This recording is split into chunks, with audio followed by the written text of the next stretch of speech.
Hello and welcome, dear students. Welcome to the new channel of Rise Smart Bangla, that is Rise Edu Target SSC.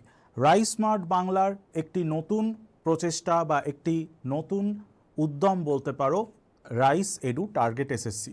এটা কিন্তু সম্পূর্ণই নতুন একটা channel এবং এই চ্যানেলে আমরা শুধুমাত্র এসএসসি অর্থাৎ স্টাফ সিলেকশন কমিশনের যে পরীক্ষাগুলি আছে সেগুলোর জন্য ফোকাস রেখে কোয়েশ্চেন অ্যান্সার সলভ করাচ্ছি। আশা করি এই যে কোয়েশ্চেন অ্যান্সার্সগুলো আমরা এই চ্যানেলে সলভ করাচ্ছি সেখান থেকে তোমরা বিভিন্ন পরীক্ষায় কোয়েশ্চেন কমন পাবে এবং এই প্র্যাকটিস বা এই আলোচনা ডেফিনেটলি তোমাদের প্রিপারেশনের জন্য খুব উপকারী হবে। সো তোমরা যেমন বিভিন্নভাবে প্র্যাকটিস সেশন করো সেরকমই আজকের একটা প্র্যাকটিস সেশন। এই প্র্যাকটিস সেশনে আমি আসন্ন সিএইচএসএল পরীক্ষার জন্য বিভিন্ন গুরুত্বপূর্ণ বায়োলজিক্যাল সায়েন্সের প্রশ্ন তোমাদের সামনে তুলে ধরব। সো আলোচনা করব তার সাথে তার সম্ভাব্য উত্তর এবং অবশ্যই এই আলোচনা থেকে তোমরা উপকৃত হবে এমনটাই আশা রাখি। সো শুরুর আগে তাহলে বলে দেওয়া যাক, আমাদের নতুন চ্যানেল দেখতেই পাচ্ছ, that is rice edu target SSC. যারা এখনও পর্যন্ত সাবস্ক্রাইব করনি প্লিজ একটু চ্যানেলটা সাবস্ক্রাইব করে আমাদের পাশে থেকো। এবং আজকের আমাদের স্পেসিফিক সেশন কিসের জন্য? সিএইচএসএল এর বায়োসায়েন্স। ওকে, তো ক্লাস শুরুর আগে প্রতিদিনের মতোই তোমাদের জন্য আমার কিছু মোটিভেশনাল কোট থাকছে, যেগুলো আমারও খুব ফেভারিট কোট এবং আমি মনে করি তোমাদের সেগুলো বলতে পারলে তোমরাও সেগুলোকে জীবনে যদি কাজে লাগাও নিশ্চয়ই উপকৃত হবে। সো প্রথম একটা কথা দেখো, বলা হয়েছে be stronger than your excuse. So এটা কিন্তু খুব গুরুত্বপূর্ণ একটা কথা। আজকে পড়াশোনা করতে করতে বা পড়তে পড়তে আমরা অনেকেই ক্লান্ত হয়ে পড়ি এবং ক্লান্ত হয়ে আমরা ভাবি ধুর আজকে আর ভালো লাগছে না, আজকে আর পড়বো না, পড়ে কি হবে, ও পরীক্ষার আগে ঠিক দেখে নেব, ঠিক রিভিশন করে নেব। তাহলে এই যে প্রিপারেশনের ক্ষেত্রে আমরা বিভিন্ন এক্সকিউজ দিই, এগুলোই কিন্তু আমাদের ফাঁকির জায়গা হয়ে যায়। তাই আমাদের এই এক্সকিউজগুলোকে নিজে থেকেই কিন্তু ওভারকাম করতে হবে। এই স্তরে আমরা যখন অ্যাডাল্ট হয়ে গেছি, আমাকে আমার বাড়িতে বাবা মা কেউই কিন্তু বলবে না পড়তে বস, পড়া তৈরি কর। নিজের দায়িত্ব, নিজের পড়া নিজেকে তৈরি করতে হবে এবং পরীক্ষাতে গিয়ে সফল হতে হবে। তাই এক্সকিউজ বাদ দিয়ে যেভাবেই হোক যেন তেন প্রকারে একটা নির্দিষ্ট দিনের পড়া একটা নির্দিষ্ট দিনেই শেষ করব, এই মানসিকতা যেন আমাদের সকলের মধ্যে থাকে। দ্বিতীয় একটা কথা দেখো, বলছে being sad is a West of time. তো আমরা এখন একটা এজের মধ্যে রয়েছি বা জীবনের একটা এমন পর্যায়ে রয়েছি যেখানে বিভিন্ন ঘটনা আমাদের মনকে খারাপ করে তোলে।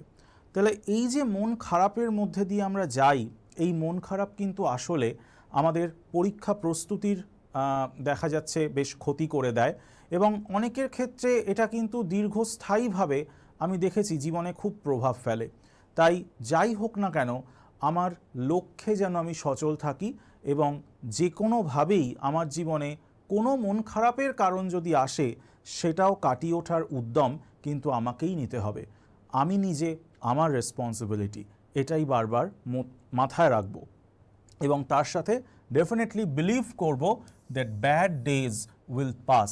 ডেফিনেটলি বাজে সময় একদিন কাটবেই এবং সুদিন আসবেই আমরা যদি আমাদের কাজটা ঠিক মতো করে যাই। আমরা আমাদের পক্ষে যতটুকু ফিজিবল, আমাদের পক্ষে যতটুকু পসিবল, যতটুকু আমি দিতে পারবো আমার 100%-এর কাছে যেন আমি কখনো ডিসঅনেস্ট না হই, এইটাই আমি তোমাদের সকলের জন্য বলবো। তো যাই হোক বন্ধুরা, আজকে অবশ্যই আমাদের যে কোয়েশ্চেন অ্যান্সার্সগুলো এবার আমি তারপর আলোচনা শুরু করছি। এই কোয়েশ্চেন অ্যান্সার্সগুলো দেখো, প্রথম যেমন একটা কোয়েশ্চেন তোমরা দেখতে পাচ্ছ যে which of the following animals breathe through skin. নিচের কোন প্রাণী ত্বকের সাহায্যে শ্বসন করে? কি কি অপশান পাচ্ছ দেখো, fish, pigeon, frog and cockroach. তাহলে ডেফিনেটলি কি উত্তর হবে? একটু যদি তোমরা চিন্তাভাবনা করো তাহলে তোমরা নিশ্চয়ই বুঝতে পারছো এই প্রশ্নটার সঠিক উত্তর হবে কিন্তু ফ্রগ। আমরা জানি ফ্রগের যেরকম লাংস থাকে তার পাশাপাশি এর কিন্তু রয়েছে moist glandular skin, moist glandular skin, এবং তার সাহায্যেই সে কিন্তু শ্বসন বা রেসপিরেশন করতে পারে। এখানে একটা কথা দেখো বলেছে, এই যে স্কিনের সাহায্যে রেসপিরেশন, এই রেসপিরেশনটার একটা অন্য নামও আছে, সেটা হলো cutaneous respiration. The gaseous exchange between the skin of frog and the external environment means water and air. So এইভাবেই কিন্তু ফ্রগ দেখা যাচ্ছে কিউটেনিয়াস রেসপিরেশন করে। না, তার ব্যাখ্যাটা কি দেখো বলেছে, the skin of frog is supplied with blood capillary. তাহলে তার স্কিনের সাথে ব্লাড ক্যাপিলারি যুক্ত রয়েছে বা রক্ত জালক যুক্ত রয়েছে। The skin contain gland called cutaneous gland which secrete mucus.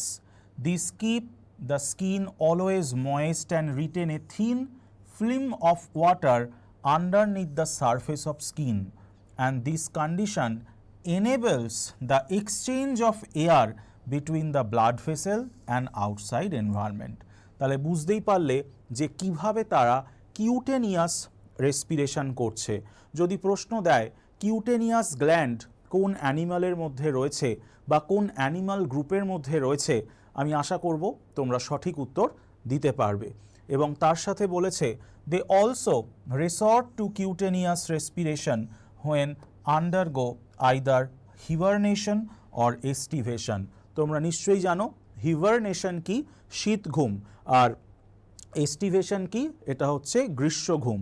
Summer slip এবং তার সাথে আমরা উইন্টার স্লিপ দুটো বলে থাকি। বিশেষত ব্যাঙেরা হলো পয়কিলোথার্মিক, সেই কারণেই তাদের এমন অভিযোজন লক্ষ্য করা যায়। ওকে, তাহলে আশা করি সবাই বুঝতে পারলে। চলে যাই আমাদের পরবর্তী কোশ্চেন। দেখো পরবর্তী কোশ্চেনও তুলনামূলকভাবে একটা সহজ প্রশ্ন, যেটা আমরা আগেও দেখেছি। Nitrogen fixing bacteria found in the root nodules of leguminous plant. শিম্বগোত্রীয় উদ্ভিদের মূলে যে নাইট্রোজেন সংবন্ধনকারী ব্যাকটেরিয়া থাকে তা কি প্রকারের? স্যাপ্রোফাইটিক অর্থাৎ মৃতজীবী ধরনের, প্যারাসাইটিক অর্থাৎ পরজীবী ধরনের, সিমবায়োটিক অর্থাৎ মিথজীবী ধরনের, এবং অটোট্রফিক বা স্বভোজী ধরনের। তাহলে ডেফিনেটলি আমরা শিম্বগোত্রীয় উদ্ভিদের মূলে অর্থাৎ লেগুমিনাস প্ল্যান্টের রুটে যে নাইট্রোজেন ফিক্সেশনকারী ব্যাকটেরিয়া থাকে অর্থাৎ রাইজোবিয়াম লেগুমিনোসেরিয়াম, তার কথা নিশ্চয়ই জানি, এবং সে কিন্তু মিথজীবী একটা রিলেশন মেনটেন করে, যে মিথজীবিতার মাধ্যমেই সে নাইট্রোজেনকে ফিক্স করতে পারে, এবং এটা একটা খুবই সুন্দর বা খুবই উপকারী সম্পর্ক বলা চলে।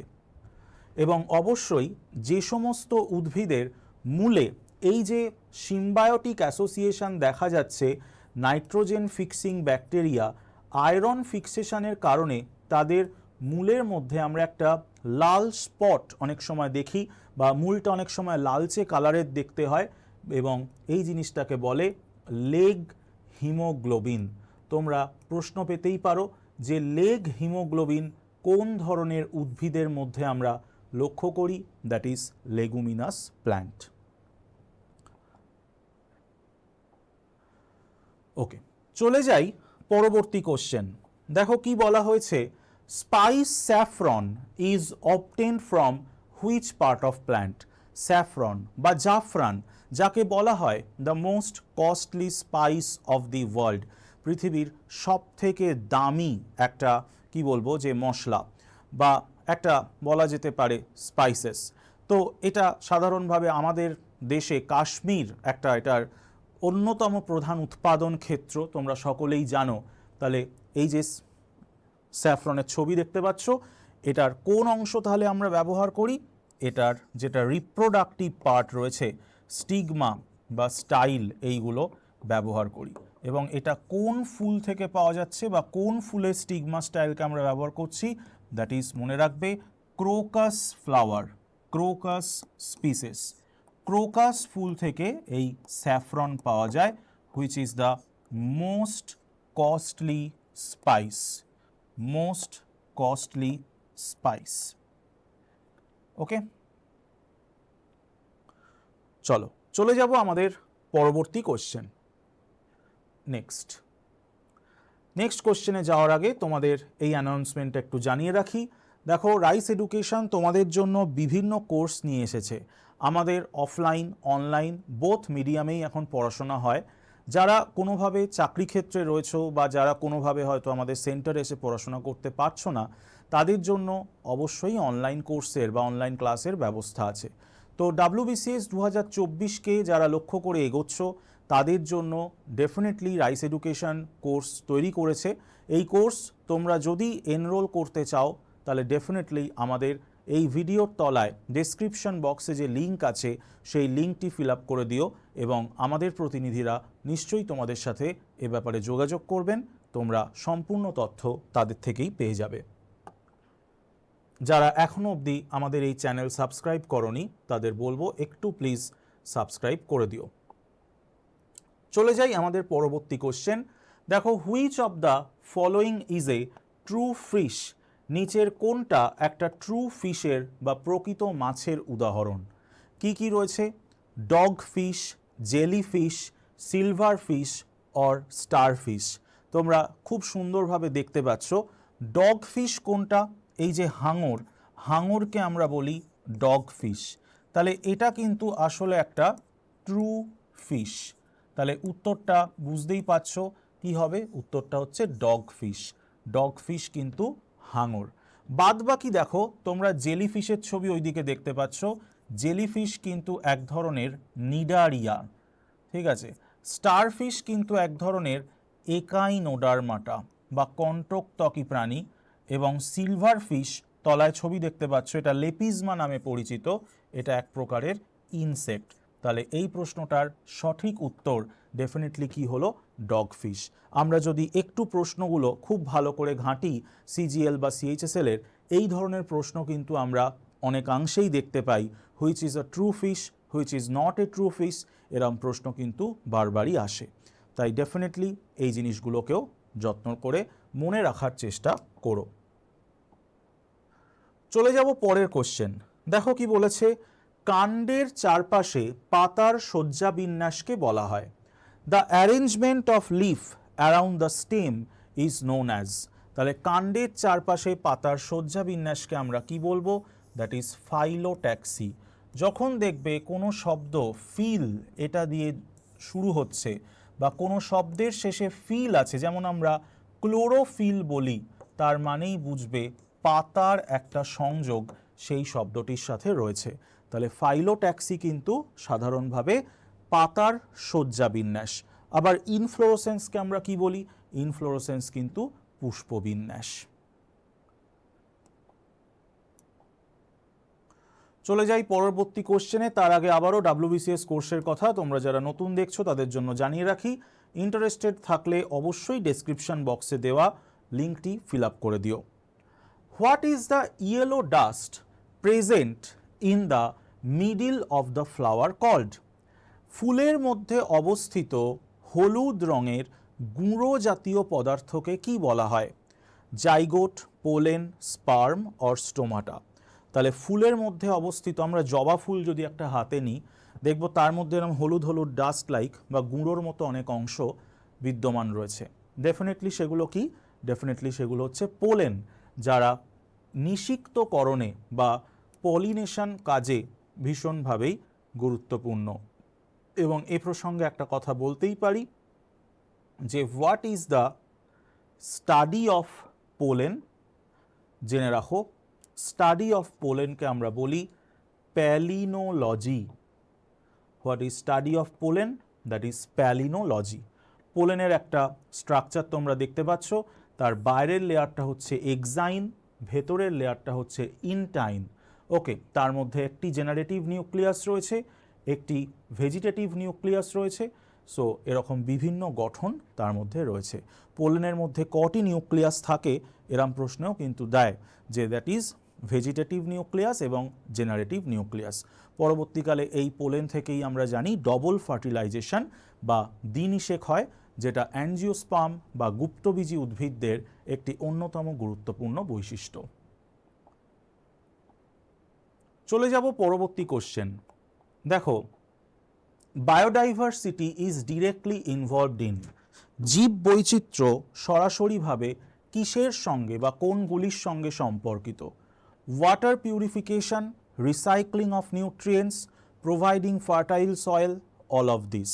তাহলে আমরা পরিষ্কার বুঝতে পারছি বায়োডাইভার্সিটি কিন্তু ওতপ্রোতভাবে সবগুলোর সাথেই জড়িত। তাহলে water purification, recycling of nutrients, providing fertile soil, যদি বায়োডাইভার্সিটি না থাকে তাহলে ইকোসিস্টেমের ব্যালেন্স বজায় থাকবে না এবং তার সাথে সাথে এই প্রক্রিয়াগুলো কিন্তু ব্যাহত হবে, যেটা জীবন ধারণের জন্য একটা অত্যন্ত প্রধান অন্তরায়। এবং আমরা দেখেছি সম্প্রতি সেলিব্রেট হয়ে গেল 22শে মে, প্রত্যেক বছরই হয় এটা। 22শে মে এই দিনটাকে আমরা কি বলি? এই দিনটাকে আমরা বলি world biodiversity day, world biodiversity day. এবং 2024 সালের জন্য এই দিনটার কি থিম ছিল? এই দিনটার থিম ছিল be part of the plan, be part of the plan. মাথায় রাখবো 2024-এর ওয়ার্ল্ড বায়োডাইভার্সিটি ডের থিম কি ছিল। এটা কিন্তু একটা এনভায়রনমেন্ট রিলেটেড কারেন্ট অ্যাফেয়ার্সের প্রশ্ন। এই ধরনের প্রশ্নগুলো কিন্তু ডেফিনেটলি যে কোনো পরীক্ষায়, WBCS, CGL, CHSL, যে কোনো পরীক্ষায় সবসময় আসার জন্য উপযুক্ত। পরের কোশ্চেনে দেখো, নেক্সট আমরা কি দেখতে পাচ্ছি? বলছে which food pyramid can never be inverted in a stable environment? কোন ধরনের পিরামিড একটি স্থিতিশীল পরিবেশে সাধারণত উল্টানো প্রকৃতির হয় না? Number pyramid, energy pyramid, biomass pyramid, all of this. তাহলে এই প্রশ্নটির সঠিক উত্তর কি? এই প্রশ্নটির সঠিক উত্তর হচ্ছে এনার্জি পিরামিড। কেন এনার্জি পিরামিড উল্টানো হয় না? বিকজ আমরা বারবারই পড়েছি এনার্জি ফ্লো ইন এনভায়রনমেন্ট বা ইন ইকোসিস্টেম, সেটা কি? সেটা হলো ইউনিডিরেকশনাল বা একমুখী। তার সাথে দেখো কি রয়েছে, নাম্বার পিরামিড এবং বায়োমাস পিরামিড। নাম্বার পিরামিড কিন্তু উল্টানো হতে পারে কীরকমভাবে না, একটা প্যারাসাইটিক ইকোসিস্টেমে বা প্যারাসাইটিক ফুড চেনে নাম্বার পিরামিড উল্টানো হয়। দেখো একটা সিঙ্গেল গাছ, সেই গাছের মধ্যে অনেক পাখি রয়েছে, সেই পাখির মধ্যে আবার অনেক প্যারাসাইট আছে, সেই প্যারাসাইটের মধ্যে আবার অনেক হাইপার প্যারাসাইট আছে। তাহলে প্যারাসাইটিক ইকোসিস্টেমে কিন্তু দেখা যাচ্ছে নাম্বার পিরামিড উল্টানো হচ্ছে। আবার যদি আমরা বলি বায়োমাস পিরামিড কখন উল্টানো হয়? বায়োমাস পিরামিড কিন্তু উল্টানো হয় অ্যাকোয়াটিক ইকোসিস্টেমে। ডেফিনেটলি এই জিনিসগুলো মনে রাখার চেষ্টা করো। পরের কোশ্চেন দেখো, গ্লোবাল ওয়ার্মিং বা বিশ্ব উষ্ণায়ন। একটু সহজ মানের কোশ্চেন, কিন্তু পরীক্ষায় ডেফিনেটলি আসতে পারে। So global warming could affect, বিশ্ব উষ্ণায়ন যে বিষয়গুলিকে প্রভাবিত করছে তা হলো climate, food production, melting of glaciers, all of this. আমরা জানি প্রত্যক্ষ এবং পরোক্ষভাবে কিন্তু প্রত্যেকটা জিনিসই প্রভাবিত হচ্ছে। ফুড প্রোডাকশন কিভাবে প্রভাবিত হচ্ছে? ক্লাইমেট যদি আজকে প্রভাবিত হয়, আমরা জানি সেগুলো কিন্তু ডেফিনেটলি ফুড প্রোডাকশানকেও প্রভাবিত করবে। কারণ কোনো একটা নির্দিষ্ট ফসল হয়তো একটা নির্দিষ্ট টেম্পারেচার ছাড়া গ্রো করে না, একটা নির্দিষ্ট মানের বৃষ্টিপাত ছাড়া গ্রো করে না। তাহলে ডেফিনেটলি যদি ক্লাইমেট চেঞ্জ হয়ে যায় বা ক্লাইমেট পরিবর্তিত হয়ে যায়, তাহলে কিন্তু সেই ফসলটির প্রোডাক্টিভিটি ভীষণভাবেই ব্যাহত হবে। তাই ডেফিনেটলি বিশ্ব উষ্ণায়ন এই প্রত্যেকটিকেই কিন্তু প্রভাবিত করছে। All of this is correct. পরের কোশ্চেনে চলে যাব, তার আগে একটা অ্যানাউন্সমেন্ট তোমাদের জন্য আছে। যারা নতুন দেখছো তাদের জন্য বলে রাখি যে WBCS এর পাশাপাশি যারা কলকাতা পুলিশ বা কনস্টেবল, এই পরীক্ষাগুলো কিন্তু সামনেই আসছে, ভীষণ মানে তাড়াতাড়ি হয়তো এবছরের মাঝখান করে আমরা দেখব হয়ে যাবে। সো কেপি কনস্টেবল বা WBP বা KPSI, এই সমস্ত যে পরীক্ষাগুলো, এই পরীক্ষার জন্যেও কিন্তু রাইস স্মার্ট বা রাইস এডুকেশন তোমাদের জন্য নিয়ে এসেছে বিভিন্ন online course, short term course. যারা এই ক্র্যাশ কোর্সগুলো বিভিন্ন সময় খোঁজো বিভিন্ন সাজেস্টিভ পড়াশোনা করার জন্য, বা হয়তো তোমার পুরোটাই পড়া হয়ে গেছে কিন্তু ইম্পর্টেন্ট জিনিসগুলোকে তুমি আলাদা করতে পারছো না, তাদের জন্য বলবো এই কোর্স তোমাদের জন্য একদম উপযুক্ত। এনরোল যদি করতে চাও ডেফিনেটলি ওই একই পদ্ধতি, ডেসক্রিপশন বক্সে দেওয়া ফর্মে তোমার নিজের ইন্টারেস্ট দিয়ে ফিল আপ করে দেবে, আমাদের প্রতিনিধিরা তোমাদের সমস্তই জানিয়ে দেবেন। চলে যাব আমাদের পরবর্তী কোশ্চেন। আমাদের একটি টেলিগ্রাম চ্যানেলও আছে, যদি সেই টেলিগ্রাম চ্যানেলটির মেম্বার এখনও অবধি না হয়ে থাকো ডেফিনেটলি কিন্তু হয়ে যাও। তারপরে দেখো কি বলছে, which of the following is not a solution of global warming. নিচের কোনটি বিশ্ব উষ্ণায়নের কোনো সমাধান পদ্ধতি নয়। সেখানে আমরা কি দেখতে পাচ্ছি, reducing fossil fuel consumption, planting more trees, deforestation, none of this. তাহলে একটু কিন্তু ভেবে উত্তর দিতে হবে, এটা কিন্তু আমরা অনেক সময় গুলিয়ে ফেলি। বলেছে বিশ্ব উষ্ণায়নের কোনো সমাধান পদ্ধতি নয়, তাহলে প্ল্যান্টিং মোর ট্রিজ, অ্যাফরেস্টেশন তো সমাধান পদ্ধতি, ফসিল ফুয়েল কনজাম্পশন কমিয়ে দিচ্ছে এটাও একটা সমাধান পদ্ধতি, তাহলে ডেফিনেটলি কোনটা হবে, ডিফরেস্টেশন, অরণ্য ধ্বংস। অরণ্য ধ্বংস যদি আমি করি তাহলে কি হবে, তাহলে পরিবেশের যে কার্বন ডাই অক্সাইডটা সেটা কিন্তু দেখা যাবে আর ইউটিলাইজ হওয়ার জায়গা পাবে না। কারণ গাছ কি করে, গাছ সেই কার্বন ডাই অক্সাইডকে ফটোসিনথেসিস পারপাসে ব্যবহার করে এবং সেই জায়গা থেকে কিন্তু আমাদের বিশ্ব উষ্ণায়ন বাড়তে পারে। এবং ডিফরেস্টেশন প্রসঙ্গে একটা ইনিশিয়েটিভ আছে, সেটা হচ্ছে REDD, reducing emission from deforestation এমনটা বলা হয়ে থাকে। এবং রেড ইনিশিয়েটিভের REDD plus, REDD double plus এরকম বিভিন্ন প্রজেক্ট বা বিভিন্ন পলিসি রয়েছে, সেগুলো যদি কখনো তোমাদের সাথে এনভায়রনমেন্টাল পলিসি নিয়ে আমি কোনো ক্লাস নিই নিশ্চয়ই সেগুলো ডিসকাস করব। চলো পরের question, cryo preservation. Cryo preservation মানে কি, ক্রায়ো প্রিজার্ভেশন মানে হলো হিম সংরক্ষণ বা শীতল সংরক্ষণ। এই যে আমরা দেখতে পাই বিভিন্ন ক্ষেত্রে স্পার্ম, ওভাম, সিড এইগুলোকে আমরা সংরক্ষণ করি এবং সংরক্ষণ করি কোথায় না, বিভিন্ন ক্ষেত্রে স্পার্ম ব্যাংক, ওভাম ব্যাংক বা সিড ব্যাংক, যেগুলো ওয়ান কাইন্ড অফ এক্স সিটু কনজারভেশনের উদাহরণ। তাহলে সেখানে লিকুইড নাইট্রোজেনের টেম্পারেচারে তাদের যে সংরক্ষণ করা হয় সেটাকেই আমরা ক্রায়ো প্রিজার্ভেশন বলি। এবং ডেফিনেটলি লিকুইড নাইট্রোজেনের টেম্পারেচার কত, ইট ইজ -196 ডিগ্রি।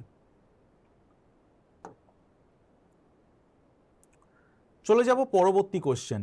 পরবর্তী কোশ্চেনে দেখো কি বলা হচ্ছে, super bug, a biotechnological feat is useful in. Super bug যা একটি জৈব প্রযুক্তির প্রোডাক্ট, তা কী কারণে ব্যবহৃত হয়, treatment of cancer, biodegradation of plastic, cleaning oil spillage and tissue culture. So definitely যেটা মনে রাখবো, এই যে সুপার বাগ, এই সুপার বাগ কিন্তু আসলে একটা ব্যাকটেরিয়া, যে ব্যাকটেরিয়াটা হচ্ছে সিউডোমোনাস স্পিসিস। সিউডোমোনাস স্পিসিস, এই ব্যাকটেরিয়া আবিষ্কারের সঙ্গে যুক্ত ছিলেন আনন্দমোহন চক্রবর্তী। এবং এটার কাজ কি ছিল, এই ব্যাকটেরিয়াটা অয়েল স্পিল ক্লিন করার জন্য ডেফিনেটলি একটা খুবই গুরুত্বপূর্ণ ডিসকভারি। অয়েল স্পিল যদি হয় তাহলে কি হবে, অয়েল স্পিল হলে নানাবিধ সমস্যা দেখা যায়, যেমন তেল আর জল কখনো মিশ খায় না আমরা জানি। তাহলে সারফেস ওয়াটারে যদি তেল ভাসতে থাকে তাহলে দেখা যাচ্ছে যে ফাইটোপ্ল্যাঙ্কটন যারা সারফেস ওয়াটারে থাকে তারা ফটোসিনথেসিস করতে পারবে না, তার ফলে অ্যাকোয়াটিক ইকোসিস্টেমের প্রোডাক্টিভিটি কমে যেতে পারে। নাম্বার 2, তেল যদি জলে ভাসতেই থাকে তাহলে আর কি হবে, তাহলে দেখা যাবে বিভিন্ন যে সমস্ত অ্যাকোয়াটিক বার্ডসগুলো রয়েছে সেই বার্ডসগুলো যদি ওই তেল ভাসা জলের মধ্যে মানে পড়ে কোনোভাবে, তাহলে তাদের ডানায় তেল লেগে সেই ডানা ভারী হয়ে যাবে, যাতে করে তারা উড়তে পারবে না। কাজেই এইরকম সমস্যা ডেফিনেটলি আসতে পারে। এরপরে দেখো কি আসছে, pasteurisation is a process undertaken to. Pasteurisation যে কারণে করা হয় তা হলো, পাস্তুরাইজেশন নামটা এসছে কার থেকে, নামটা এসছে লুই পাস্তুরের থেকে। কি কি অপশন রয়েছে, কিল অল মাইক্রোবস, কিল প্যাথোজেনিক মাইক্রোবস, মিল্ক স্টেস্টিয়ার, মেক বিভারেজেস। তাহলে পাস্তুরাইজেশন করার উদ্দেশ্য কি? সমস্ত প্যাথোজেনিক মাইক্রোবস যেগুলো রয়েছে, অর্থাৎ রোগ সৃষ্টিকারী জীবাণু যেগুলো রয়েছে, সেই জীবাণুগুলোকে মেরে ফেলা। এবং এই যে পাস্তুরাইজেশন, এটার বিভিন্ন গ্রেড রয়েছে। যেমন কি দেখো, লো টেম্পারেচার লং টাইম, সেখানে 63 ডিগ্রি সেন্টিগ্রেডে 30 মিনিট ধরে একটা সলিউশনকে ট্রিট করা হয়। হাই টেম্পারেচার শর্ট টাইম, সেখানে 72 ডিগ্রি সেন্টিগ্রেডে 15 সেকেন্ডের জন্য একটা সলিউশনকে ট্রিট করা হয়। আলট্রা পাস্তুরাইজেশন 138 ডিগ্রিতে একটা সলিউশনকে 2 সেকেন্ডের জন্য ট্রিট করা হয়। আলট্রা হিট ট্রিটমেন্ট 140 ডিগ্রিতে একটা সলিউশনকে 1 থেকে 4 সেকেন্ডের জন্য ট্রিট করা হয়। তাহলে এই যে পাস্তুরাইজেশনের বিভিন্ন টেম্পারেচার জোনগুলো আছে, এগুলোও কিন্তু আমাদের মনে রাখতে হবে। ঠিক আছে? অবশ্যই আমাদের চ্যানেল যদি সাবস্ক্রাইব না করে থাকো, একটু প্লিজ সাবস্ক্রাইব করে দিও। আর কমেন্ট বক্সে অবশ্যই জানিও এই ক্লাসগুলো তোমাদের কেমন লাগছে। ভালো লাগলে নিশ্চয়ই তোমাদের যারা বন্ধুবান্ধব বা সহপাঠী রয়েছে তাদের সাথে শেয়ার করো এবং তাদের কাছেও পৌঁছে দিও এই যে রাইস স্মার্ট বাংলার নতুন উদ্যোগ টার্গেট এসএসসি যে চ্যানেল, তার কথা। Okay, so name the gland that controls the function of other endocrine glands. কোন অন্তঃক্ষরা গ্রন্থি অন্যান্য অন্তঃক্ষরা গ্রন্থির ক্ষরণকেও নিয়ন্ত্রণ করে? Pancreas, adrenal, renal, pituitary. তাহলে আমরা নিশ্চয়ই পড়েছি বা নিশ্চয়ই জানি যে পিটুইটারি, এটাকে আমরা কি বলি? পিটুইটারিকে আমরা বলে থাকি মাস্টার গ্ল্যান্ড। যেটা কেন মাস্টার গ্ল্যান্ড? বিকজ পিটুইটারি গ্রন্থি অন্যান্য বিভিন্ন গ্রন্থির ক্ষরণকে নিয়ন্ত্রণ করে। তাহলে নিঃসন্দেহে এই প্রশ্নের উত্তর কিন্তু পিটুইটারি। পিটুইটারি দেখো আমাদের ব্রেনে রয়েছে এবং পিটুইটারির ঠিক ওপরটায় রয়েছে পিনিয়াল। মনে রাখতে হবে পিনিয়ালকে আমরা বলি থার্ড আই, এবং পিনিয়াল হলো আমাদের স্মলেস্ট এন্ডোক্রিন গ্ল্যান্ড। আবার অন্যদিকে গলার কাছে রয়েছে থাইরয়েড, যে থাইরয়েড আমাদের লার্জেস্ট এন্ডোক্রাইন গ্ল্যান্ড। এবং এটা কিন্তু প্রশ্ন দিয়েছিল যারা 2023 সালে WBCS প্রিলি দিয়েছো ডিসেম্বর মাসে, এই প্রশ্নটা দিয়েছিল যে কোনটি আমাদের শরীরের সবচাইতে বড় এন্ডোক্রিন গ্ল্যান্ড বা সবচাইতে ছোট এন্ডোক্রিন গ্ল্যান্ড। ঠিক আছে, চলে যাব পরের কোশ্চেনে। তার আগে আবারও আরেকবার রিমাইন্ডার দিয়ে দিই, WBCS 2024 রাইস এডুকেশনের শর্ট টার্ম কোর্স যদি কেউ করতে চাইছো, প্লিজ ডেসক্রিপশন বক্সে নিজের ডিটেলস ভরে দেবে। ওকে, তারপরে দেখো কি আসছে আমাদের next question. Which cells in our body are popularly called soldiers of the human body. তাহলে আমাদের কোন কোষকে দেহের সৈনিক বা মানব দেহের সৈনিক বলা হয়? ডেফিনেটলি কি উত্তর হবে? এখানে কি কি অপশান রয়েছে? Red blood cells, eosinophil, basophil, white blood cells. তাহলে আমরা জানি রোগ প্রতিরোধে কিন্তু সাহায্য করে কে? White blood cells. তাহলে এই হোয়াইট ব্লাড সেলসকেই আমরা বলি শোল্ডার্স অফ দ্য বডি। এখানে ইওসিনোফিল, বেসোফিল রয়েছে, যে ইওসিনোফিল বেসোফিলগুলো ডাব্লিউবিসিরই ভাগ। তোমরা হয়তো প্রশ্ন করতেই পারো যে কেন স্যার ইওসিনোফিল বেসোফিল নেব না, কেন ডাব্লিউবিসি নেব? বাট দেখো, যেহেতু ওরা ডাব্লিউবিসির ভাগ, আর ডাব্লিউবিসি যেহেতু একটা কি বলবো ছাতা, একটা লার্জ একটা এন্টিটি, সেই জন্য আমরা এখানে ডাব্লিউবিসিকেই সিলেক্ট করলাম। একবার তোমাদের মনে করিয়ে দিই, দেখো আমাদের যে হোয়াইট ব্লাড সেলসগুলো রয়েছে, এই হোয়াইট ব্লাড সেলসগুলোকে আমরা দুই ভাগে ভাগ করি। একটি হলো গ্র্যানিউলোসাইট এবং আরেকটি হলো আগ্র্যানুলোসাইট। যেগুলো গ্র্যানুলোসাইট, মজার বিষয় দেখো তার প্রত্যেকটাই শেষ হচ্ছে ফিল দিয়ে, নিউট্রোফিল, ইওসিনোফিল, বেসোফিল। আর যেগুলো আগ্র্যানুলোসাইট দেখো সেগুলোর প্রত্যেকটাই শেষ হচ্ছে সাইট দিয়ে, মোনোসাইট এবং লিম্ফোসাইট। আমাদের মনে রাখতে হবে ডাব্লিউবিসির মধ্যে সবথেকে বেশি অ্যাবান্ডেন্ট বা সবথেকে বেশি মাত্রায় পাওয়া যায় যে শ্বেত রক্তকণিকা, তা হলো নিউট্রোফিল। আবার সবথেকে কম মাত্রায় পাওয়া যায় যে রক্তকণিকা, তা হলো বেসোফিল। সেই কারণে আমরা বেসোফিলকে অনেক সময় রেয়ার ডাব্লিউবিসি বা রেয়ারেস্ট ডাব্লিউবিসিও বলে থাকি। চলে যাব পরের question. Which of the following is a communicable disease? নিচের কোনটি একটি সংক্রামক রোগ? কি বলেছে অপশানে দেখে নিই একটু। Diabetes, asthma, measles, scurvy. তাহলে বুঝতে হবে সংক্রামক রোগ বা কমিউনিকেবল ডিজিজ বলতে কি বোঝায়? কমিউনিকেবল ডিজিজ হচ্ছে যেগুলো এক মানুষ থেকে অন্য মানুষে খুব সহজেই ছড়িয়ে পড়ে। দেখো কি রয়েছে, microbial agents can move from one infected individual to another. আর non communicable disease, the microbial agents are not able to move from one person to another. They can be transmitted by air, like common cold pneumonia air দিয়ে transmitted হচ্ছে, cholera water দিয়ে transmitted হচ্ছে, mosquito যেমন dengue মশা দ্বারা বাহিত হয়।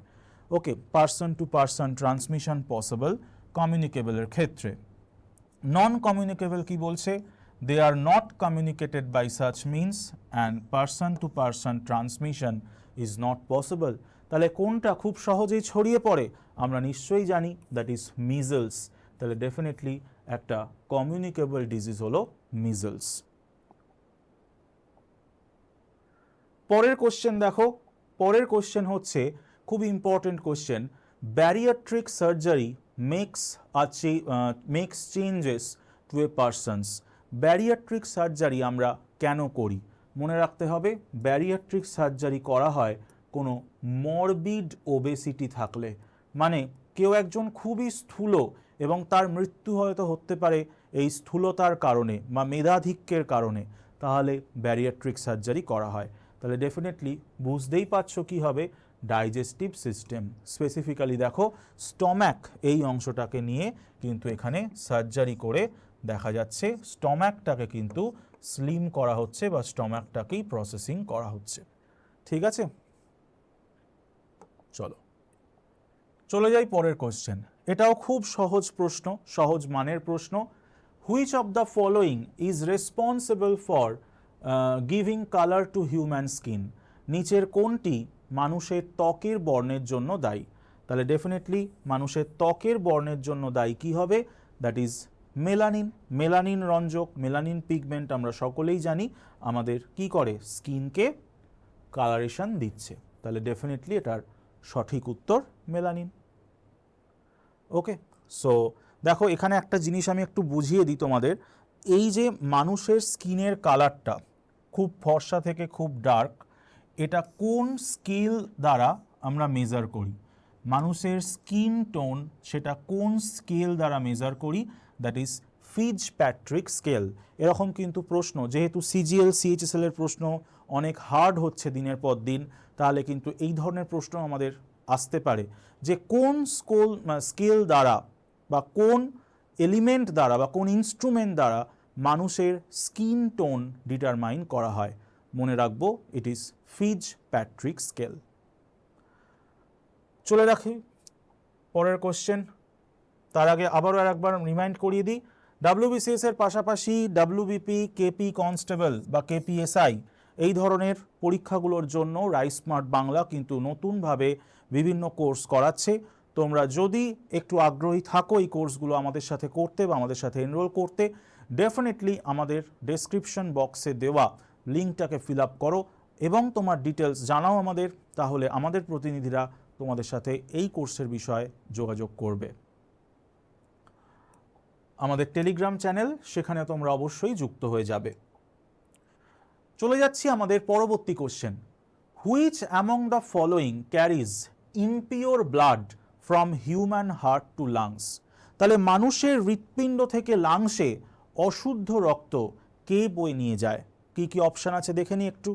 Aorta বা মহাধমনী, পালমোনারি ভেন বা ফুসফুসীয় ধমনী, পালমোনারি আর্টারি বা পালমোনারি ভেন বা ফুসফুসীয় শিরা, পালমোনারি আর্টারি বা ফুসফুসীয় ধমনী এবং তার সাথে রয়েছে ভেনা কাভা। দেখো এই ছবিটা এত সুন্দর একটা ছবি। এই যে রাইট সাইডটাকে ব্লু দেখানো হয়েছে কেন? বিকজ রাইট সাইডটাতে দেখা যাচ্ছে যে ডিঅক্সিজেনেটেড ব্লাড আসে, আর লেফট সাইডটায় সাধারণভাবে অক্সিজেন সমৃদ্ধ রক্ত আসে। তাহলে আমরা রাইট সাইডে দেখতে পাচ্ছি সুপেরিয়ার ভেনা কাভা এবং ইনফেরিয়ার ভেনা কাভা। তারা কি করে? Superior vena CAVA, inferior vena CAVA, তারা সারা দেহ থেকে কার্বন ডাই অক্সাইড সমৃদ্ধ রক্ত নিয়ে এসে পৌঁছয় রাইট এট্রিয়ামে এবং তারপর সেটা ট্রাইকাসপিড ভালভ অ্যাক্রস করে রাইট ভেন্ট্রিকালে যায়। সেখান থেকে এটা চলে যাচ্ছে পিএ তথা পালমোনারি আর্টারির মাধ্যমে লাংসে। তাহলে ডেফিনেটলি কি হবে, আমাদের সঠিক উত্তর হচ্ছে পালমোনারি আর্টারি। মনে রাখতে হবে এই পালমোনারি আর্টারি হলো অনলি এক্সেপশনাল, ব্যতিক্রমী আর্টারি, যেটা কি করছে, কার্বন ডাই অক্সাইড যুক্ত রক্ত বহন করে। আবার pulmonary vein only exceptional vein, যেটা অক্সিজেন সমৃদ্ধ রক্তকে বহন করে। চলে যাব আমাদের পরবর্তী কোশ্চেন, আরো সহজ মানের question. Nephron is related to which of the following system of human body? Nephron মানব শরীরের কোন তন্ত্রের সাথে যুক্ত? তাহলে একদমই এক্সক্রিটারি সিস্টেম, ডেফিনেটলি এটা নিয়ে কোনো ডাউট হওয়ার জায়গায় নেই। এবং নেফ্রনের সংখ্যা কত? 10 lakhs ইন ইচ কিডনি। প্রতিটা বৃক্কে প্রায় 10 লক্ষ করে নেফ্রন রয়েছে। ওকে, তার পরবর্তী কোশ্চেনে দেখো কি বলছে, পেস মেকার কিসের সঙ্গে যুক্ত? তাহলে এটাও কিন্তু চোখ বুঝেই উত্তর দিয়ে দেওয়া যায়। যারা প্রিপারেশনের তুঙ্গে রয়েছো, নিয়মিত প্র্যাকটিস করছো, বুঝতেই পেরে যাচ্ছ পেস মেকার যুক্ত আমাদের হার্টের সাথে। এবং আমরা একটুখানি এই ছবিটা দেখার চেষ্টা করি। এই ছবিতে আমরা দেখতে পাচ্ছি সাইনোঅ্যাট্রিয়াল নোড বা পেস মেকার রয়েছে আমাদের রাইট এট্রিয়ামে। সো এটাকে আমরা বলি পেস মেকার বা এসএ নোড। এবং সাইনোঅ্যাট্রিয়াল নোডের পর এই জায়গাটার পর দেখো এখানে কি আসছে, এভি নোড, এট্রিওভেন্ট্রিকুলার রোড, যেটাকে আমরা কি বলি, রিজার্ভ পেসমেকার। এবং এই পেসমেকার বা রিজার্ভ পেসমেকার যখন ঠিক মতো কাজ করে না, তখনই কিন্তু আমাদের হৃৎপিণ্ডে আর্টিফিশিয়াল পেসমেকার বসাতে হয়। আর এটাও মনে রাখবো, পেসমেকার বা রিজার্ভ পেসমেকার তাহলে আমাদের হৃৎপিণ্ডের কোন প্রকোষ্ঠে রয়েছে? রাইট এট্রিয়াম বা ডান অলিন্দে রয়েছে। এবং সাথে সাথে এখান থেকে দেখো বান্ডেল অফ হিজ বা হিজের তন্তু, সেটার মাধ্যমে এটা নিলয়ের গাত্রে ছড়িয়ে পড়ছে কিভাবে না, পার্কিনজি ফাইবারের সাহায্যে। তাহলে SA node, AV node, bundle of His, Purkinje fibre, এইভাবেই কিন্তু আমাদের হৃৎপিণ্ডের যে কন্ডাকশন মেথড সেটা হয়ে থাকে। ওকে, পরবর্তী কোশ্চেন, এটাও তোমাদের আগের ক্লাসে আমি করাচ্ছিলাম। The blotting technique use to identify the isolated protein. তাহলে প্রোটিনকে আলাদা করার জন্য বা প্রোটিনকে আইসোলেট করার জন্য আমরা কোন ধরনের ব্লটিং টেকনিক ফলো করি? Definitely this is western blot. দেখো, ব্লটিং টেকনিক হচ্ছে একটা কোষের মধ্যে ডিএনএ আরএনএ প্রোটিন একসাথে থাকে, তাদের আলাদা করার পদ্ধতি। এবং অন্য ব্লটগুলো জেনে নাও। নর্দার্ন ব্লট, তার সাহায্যে আমরা আরএনএকে ডিটেক্ট করতে পারি। ওয়েস্টার্ন ব্লটের সাহায্যে আমরা প্রোটিনকে ডিটেক্ট করতে পারি। এবং সাউদার্ন ব্লটের সাহায্যে আমরা ডিএনএকে ডিটেক্ট করতে পারি। অনেক ক্ষেত্রে এই প্রশ্নটাও দেয় যে ডিএনএ ফিঙ্গার প্রিন্টিং, এটার জন্য কোন ব্লট করা হবে? তাহলে বুঝতেই পারছো কি উত্তর হবে। কমেন্ট বক্সে অবশ্যই জানিও, তোমাদের জন্য হোমওয়ার্ক রইল। চলে যাব এর পরবর্তী কোশ্চেন। তার আগে আর একবার শেষবারের মতো reminder, WBCS 2024 rice smart Bangla offer করছে তোমাদের। সো যারা এনরোল করতে চাইবে প্লিজ ডেসক্রিপশন বক্সে গিয়ে নিজেদের ডিটেল একটু ফিল আপ করে দেবে। Thank you. অ্যান্ড এর পরবর্তী কোশ্চেনে যাব। দেখো, এটাও একটা দারুণ মানের প্রশ্ন। What is commonly called white plague? বা নিচের কোন রোগ হোয়াইট প্লেগ নামে পরিচিত? পাশের ছবিটাও কিন্তু তোমাদের একদম উত্তর দিয়েই দিচ্ছে। আমার মনে হয় পাশের ছবিটা যদি কেউ ভালো করে দেখে সে কিন্তু উত্তর পেয়েই যাবে। টিউবারকিউলোসিস, যাকে বলা হয় হোয়াইট প্লেগ। এবং এই যে টিউবারকিউলোসিস বা যক্ষ্মা দেখো আমাদের অপশানে রয়েছে। সো ডেফিনেটলি এটা মাথায় রেখো। দেখো, এখানে কিছু ডিজিজের আইডেন্টিফিকেশান টেস্ট আছে। যেমন আমাদের টাইফয়েডের জন্য কি করা হয়? Widal test. ম্যালেরিয়ার জন্য কি করা হয়? CBC, complete blood count. টিউবারকিউলোসিসের জন্য কি করা হয়?